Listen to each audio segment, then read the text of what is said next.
The first method is called a slate hook, which is the one that I prefer. You can find slate hooks made from either copper or stainless steel. For demonstration purposes here, the slate tile has already been removed. First, we want to ensure that all debris is cleared from under the tiles above.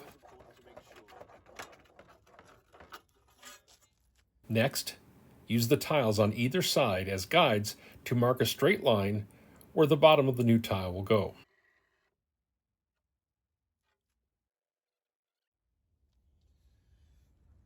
The bottom of the hook is going to catch and hold the tile in place, so we want to line up the bottom of the hook level with the course line we scratched above.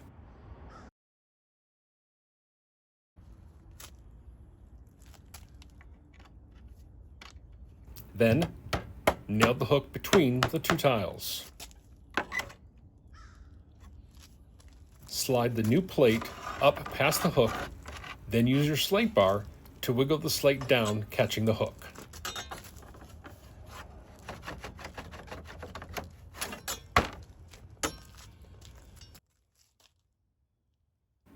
And that's all there is to it.